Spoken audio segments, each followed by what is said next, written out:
ಸ್ನೇಹಿತರೆ, ಮೀಡಿಯಾ ಮಾಸ್ಟರ್ಸ್ಗೆ ಸ್ವಾಗತ, ಸುಸ್ವಾಗತ. ಗೆಳೆಯರೆ, ಇತ್ತೀಚೆಗೆ ಅಮೆರಿಕದ ಅಧ್ಯಕ್ಷ ಟ್ರಂಪ್ ಅವರ ಆತಂಕಕ್ಕೆ ಕಾರಣವಾಗಿದ್ದದ್ದು ಬ್ರಿಕ್ಸ್ ಕರೆನ್ಸಿ. ಅದು ಶುರು ಆಗಿಬಿಟ್ರೆ ಅಮೆರಿಕದ ಡಾಲರ್ ತನ್ನ ಪ್ರಭಾವವನ್ನು ಕಳ್ಕೊಂಡು ಬಿಡಬಹುದು ಅಂತ ಟ್ರಂಪ್ ಹೆದರಿದ್ರು. ಹೀಗಾಗಿ ಯಾರು ಡಾಲರ್ ವಿರುದ್ಧ ಮಾತಾಡ್ತಾರೆ, ಯಾರು ಬ್ರಿಕ್ಸಲ್ಲಿ ತುಂಬ ಆಕ್ಟಿವ್ ಆಗಿರ್ತಾರೆ ಅಂಥ ದೇಶಗಳ ಮೇಲೆ ಟ್ಯಾರಿಫ್ ಹಾಕ್ತೀನಿ ಅಂತ ಸುಂಕಗಳ ರಾಜ ಟ್ರಂಪು ಹೆದರಿಸೋದಕ್ಕೆ ಶುರು ಮಾಡಿದರು. ಬ್ರಿಕ್ಸನ್ನು ತಮ್ಮ ಶತ್ರು ಅನ್ನೋ ಥರ ನೋಡ್ತಾ ಇದ್ರು. ಆದರೆ ಈಗ ಅಮೆರಿಕದ ಅತ್ಯಾಪ್ತ ಮಿತ್ರ, ಅಮೆರಿಕದ ಪ್ರತಿ ಬೆಳವಣಿಗೆಯಲ್ಲೂ ಜೊತೆಗಿದ್ದ, ಅಮೆರಿಕದ ಶಕ್ತಿ ಅಂತಲೇ ಪರಿಗಣಿಸಲ್ಪಡ್ತಾ ಇದ್ದ ಯುರೋಪಿಯನ್ ಯೂನಿಯನ್ ಡಿ-ಡಾಲರೈಸೇಷನ್ ಬಗ್ಗೆ ಮಾತಾಡೋದಕ್ಕೆ ಶುರು ಮಾಡಿದೆ. ನಾವು ವಿದೇಶಿ ಕರೆನ್ಸಿಗಳ ಮೇಲಿನ ನಿರ್ಭರತೆಯಿಂದ ಹೊರಬರಬೇಕು ಅಂತ ಯೂನಿಯನ್ನ ಅಧ್ಯಕ್ಷೆ ಉರ್ಸುಲಾ ವಾನ್ ಡರ್ ಲೆಯನ್ ಹೇಳಿದ್ದಾರೆ. ಇದೇ ಸಂದರ್ಭದಲ್ಲಿ ಆಕೆ 1971ರ ನಿಕ್ಸನ್ ಶಾಕ್ ಅನ್ನು ನೆನಪು ಮಾಡಿಕೊಂಡಿದ್ದಾರೆ. ಹಾಗೆ ಕೆನಡಾ ಕೂಡ ಹಳೆ ವ್ಯವಸ್ಥೆಯಿಂದ ಹೊರಬಂದು ಹೊಸ ವ್ಯವಸ್ಥೆ, ಹೊಸ ಮೈತ್ರಿ, ಹೊಸ ಸಂಬಂಧಗಳ ಕಡೆಗೆ ಜಗತ್ತು ನೋಡಬೇಕು ಅಂತ ಹೇಳಿದ್ದಾರೆ. ಇಬ್ಬರು ಟಾರ್ಗೆಟ್ ಮಾಡ್ತಾ ಇರೋದು ಅಮೆರಿಕದ ಕರೆನ್ಸಿಯನ್ನು.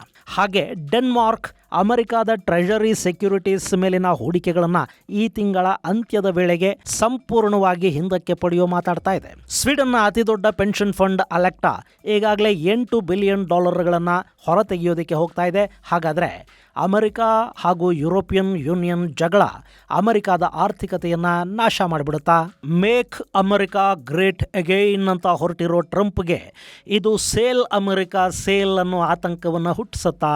ಇಷ್ಟಕ್ಕೂ ಟ್ರೆಜರಿ ಸೆಕ್ಯೂರಿಟಿ ಅಂದರೆ ಏನು? 1971ರ ನಿಕ್ಸನ್ ಶಾಕ್ ಏನು? ಅವತ್ತಿಗೆ ಅಮೆರಿಕ ಇಡೀ ಜಗತ್ತಿಗೆ ಕೊಟ್ಟಿದ್ದ ಆರ್ಥಿಕ ಆಘಾತ ಹೇಗಿತ್ತು? ಮತ್ತು ಇವತ್ತಿನ ಪರಿಸ್ಥಿತಿಯನ್ನು ಯುರೋಪ್ ನಿಕ್ಸನ್ ಶಾಕ್ಗೆ ಯಾಕೆ ಹೋಲಿಕೆ ಮಾಡ್ತಾ ಇದೆ? ಬನ್ನಿ ನೋಡೋಣ.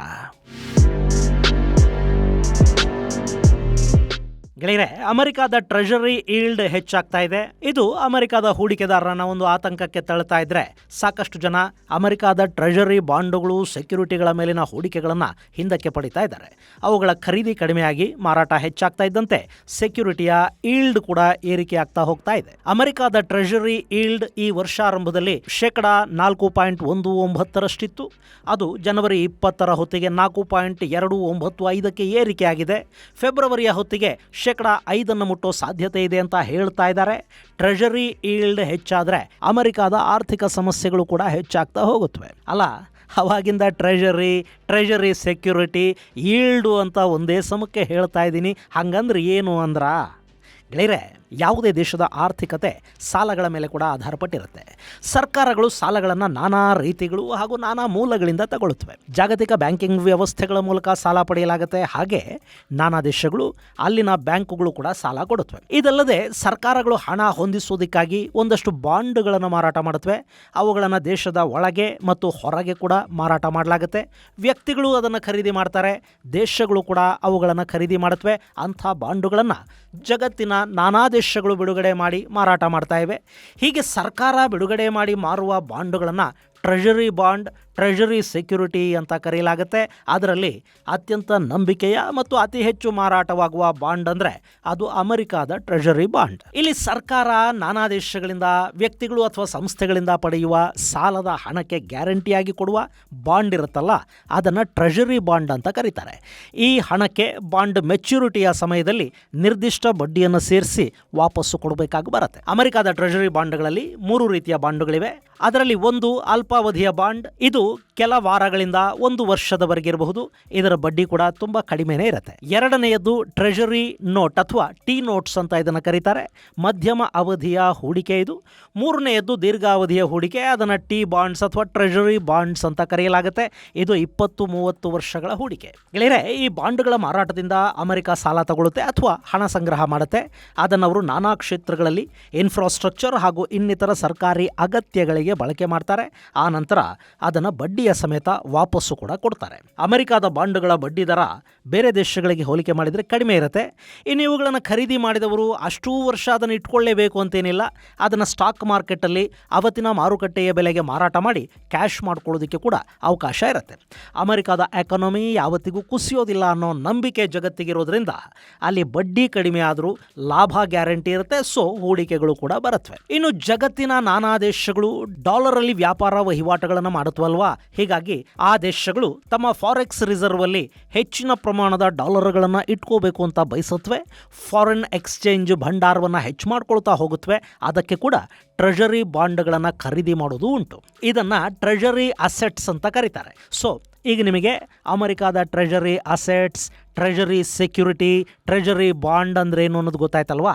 ಇನ್ನು ಇತ್ತೀಚೆಗೆ ಅಂದರೆ ಯುಕ್ರೇನ್ ರಷ್ಯಾ ಯುದ್ಧ ಶುರುವಾಗಿ ರಷ್ಯಾದ ಮೇಲೆ ಡಾಲರ್ ಹಾಗೂ ಇನ್ನಿತರ ನಿರ್ಬಂಧಗಳನ್ನು ಅಮೆರಿಕ ಹೇರೋದಕ್ಕೆ ಶುರು ಮಾಡಿದ ನಂತರ ಒಂದಷ್ಟು ದೇಶಗಳು ಅಮೆರಿಕಾದ ಮೇಲಿನ ಡಿಪೆಂಡೆನ್ಸಿಯನ್ನು ಕಡಿಮೆ ಮಾಡಿಕೊಳ್ಳೋ ಬಗ್ಗೆ ಯೋಚನೆ ಮಾಡೋದಕ್ಕೆ ಶುರು ಮಾಡಿದ್ವು. ಅದೇ ಸಂದರ್ಭದಲ್ಲಿ ಟ್ರಂಪ್ ಆಡಳಿತ ಶುರುವಾಯಿತು.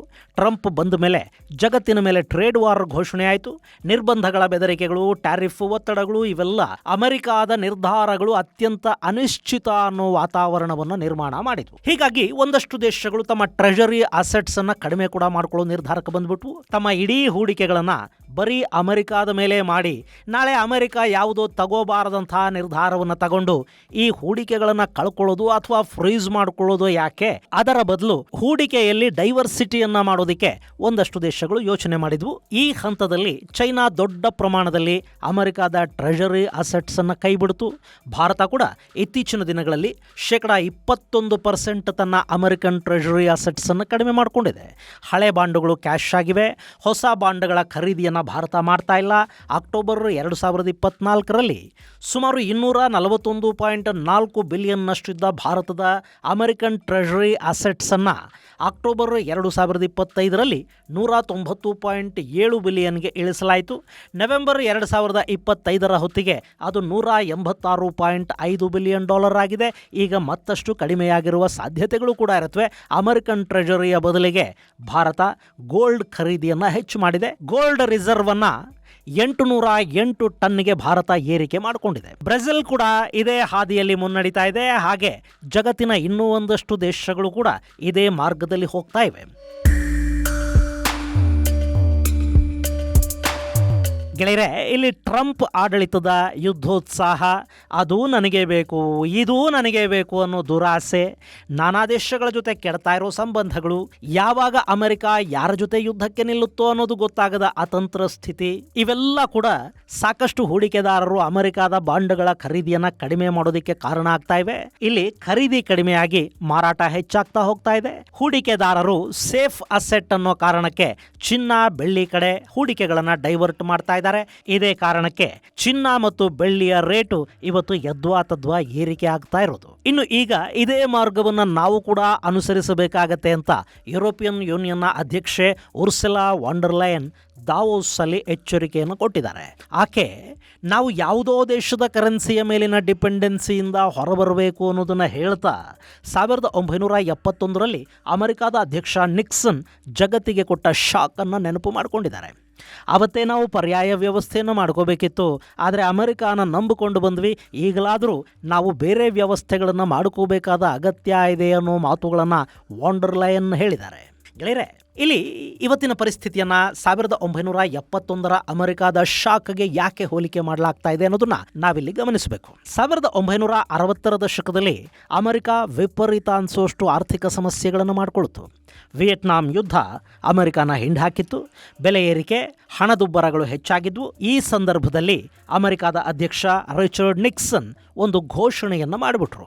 ಅಲ್ಲಿವರೆಗೆ ಅಮೆರಿಕ ತನ್ನ ಡಾಲರ್ಗಳನ್ನು ಖರೀದಿ ಮಾಡಿದವರಿಗೆ ಅದಕ್ಕೆ ಪ್ರತಿಯಾಗಿ ಚಿನ್ನದ ರೂಪದಲ್ಲಿ ಪಾವತಿ ಮಾಡ್ತಾ ಇತ್ತು. ಅಂದರೆ ಡಾಲರ್ಗಳ ಮೇಲೆ ಹೂಡಿಕೆ ಮಾಡಿದರೆ ನಿರ್ದಿಷ್ಟ ಅವಧಿಯ ನಂತರ ಅಮೆರಿಕ ಆ ಹೂಡಿಕೆಗಳಿಗೆ ಪ್ರತಿಯಾಗಿ ಚಿನ್ನವನ್ನು ಕೊಡ್ತಾ ಇತ್ತು. ಸಿಂಪಲ್ ಆಗಿ ಹೇಳಬೇಕು ಅಂದರೆ ನೀವು ಗೋಲ್ಡ್ ಚೀಟಿಗಳನ್ನು ಹಾಕೊಂಡಿರ್ತೀರಲ್ಲ ಹಾಗೆ.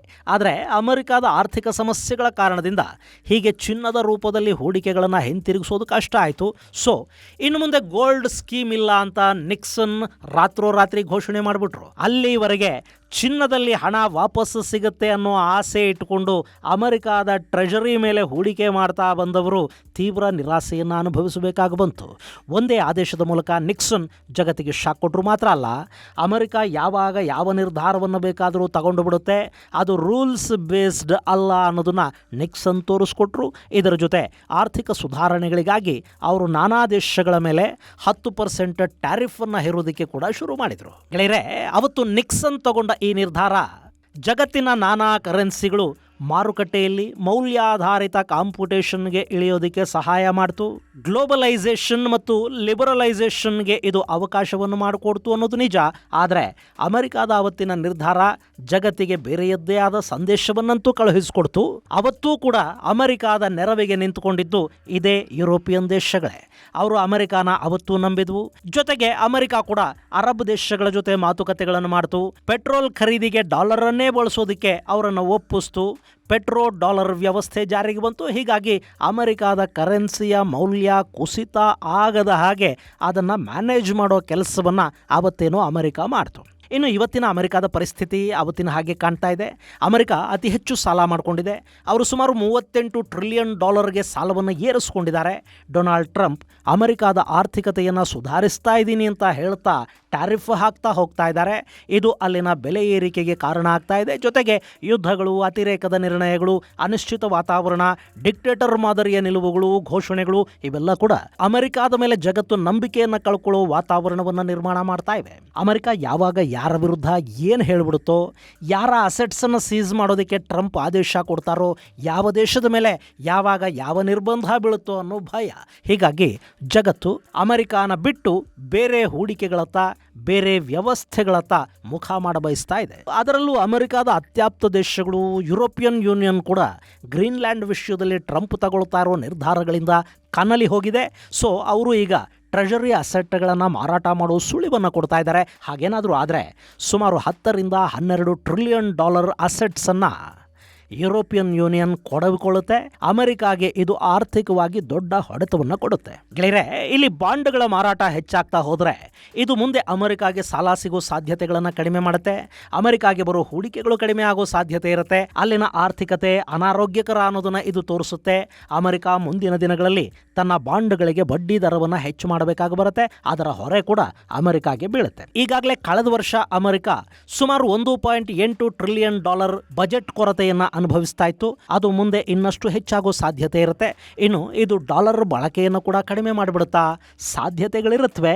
ಸದ್ಯಕ್ಕೆ ಜಗತ್ತಿನ ವಹಿವಾಟು $58 ಮೇಲೆ ಆಧಾರಪಟ್ಟಿದೆ. ಅದು ಏಕಾಏಕಿ ಕಡಿಮೆ ಆಗೋದಕ್ಕೆ ಇನ್ನೂ ಸ್ವಲ್ಪ ಸಮಯ ಮತ್ತು ಪರ್ಯಾಯ ವ್ಯವಸ್ಥೆಗಳು ಬೇಕಾಗಬಹುದು. ಆದರೆ ಸ್ವಲ್ಪ ಮಟ್ಟಿಗೆ ಅಮೆರಿಕಾದ ಏಕಸ್ವಾಮ್ಯವನ್ನು ಇದು ಕಡಿಮೆ ಮಾಡುತ್ತೆ. ಇಷ್ಟಾದರೆ ಜಗತ್ತಿನ ಮೇಲಿನ ಅಮೆರಿಕಾದ ಹಿಡಿತ, ದೊಡ್ಡಣ್ಣ ಅನ್ನೋ ಕಿರೀಟ ಎಲ್ಲ ಕೂಡ ಮಸುಕಾಗುವ ಸಾಧ್ಯತೆಗಳಿರುತ್ತವೆ. ಹಾಗಂತ ಇದು ಹಾಗೇ ಹೋಗುತ್ತಾ? ಯುರೋಪಿಯನ್ ಯೂನಿಯನ್ ಅಮೆರಿಕಾದ ನೆರಳಿನಿಂದ ಅಷ್ಟು ಸುಲಭವಾಗಿ ಹೊರಗೆ ಬರೋದಕ್ಕೆ ಸಾಧ್ಯ ಆಗತ್ತಾ? ಗೆಳೆಯರೆ, ಯುರೋಪಿನ ಎಲ್ಲ ದೇಶಗಳು ಇದನ್ನು ಮಾಡಿಬಿಡುತ್ತವೆ ಅಂತಲ್ಲ. ಆದರೆ ಒಂದಷ್ಟು ದೇಶಗಳು ಆ ಕೆಲಸವನ್ನು ಆರಂಭ ಮಾಡಬಹುದು. ಹಾಗೆ ಇದು ಟ್ರಂಪ್ ಮೇಲೆ ಒತ್ತಡ ಹೇರೋ ಪ್ರಯತ್ನದ ಭಾಗ ಕೂಡ ಆಗಿರಬಹುದು. ಆದರೆ ಯುರೋಪಿಯನ್ ಯೂನಿಯನ್ ಅಧ್ಯಕ್ಷರ ಬಾಯಲ್ಲಿ ಅಮೆರಿಕಾದಿಂದ ನಾವು ದೂರ ಆಗಬೇಕು, ಪರ್ಯಾಯ ವ್ಯವಸ್ಥೆಯನ್ನು ರೂಪಿಸಿಕೊಳ್ಳಬೇಕು ಅನ್ನೋ ಮಾತು ಬರ್ತಿದೆ ಅಲ್ವಾ? ಇದು ಜಗತ್ತನ್ನು ಮಲ್ಟಿಪೋಲಾರ್ ವರ್ಲ್ಡ್ ಆರ್ಡರ್ ಕಡೆಗೆ ಕರ್ಕೊಂಡು ಹೋಗೋ ಸೂಚನೆಯನ್ನು ಕೊಡ್ತಾ ಇದೆ. ಅಮೆರಿಕ ಕೇಂದ್ರಿತ ಯೂನಿಪೋಲಾರ್ ವ್ಯವಸ್ಥೆ ಮುಗಿಯೋದಕ್ಕೆ ಇದು ಅವಕಾಶವನ್ನು ಮಾಡಿಕೊಟ್ರೆ ಜಗತ್ತು ಬೇರೆಯದ್ದೇ ರೀತಿಯಲ್ಲಿ ಬೆಳೀತಾ ಹೋಗುತ್ತೆ. ಭಾರತಕ್ಕಂತೂ ಇದರಿಂದ ಖಂಡಿತ ಅನುಕೂಲ ಆಗುತ್ತೆ. ಇದು ಗೆಳೆಯರ ವಿಷಯ. ಮುಂದಿನ ಸಂಚಿಕೆಯಲ್ಲಿ ಮತ್ತಷ್ಟು ವಿಶೇಷಗಳ ಜೊತೆ ಮತ್ತೆ ಭೇಟಿಯಾಗೋಣ. ಅಲ್ಲಿವರೆಗೆ ಜೈ ಹಿಂದ್, ಜೈ ಕರ್ನಾಟಕ.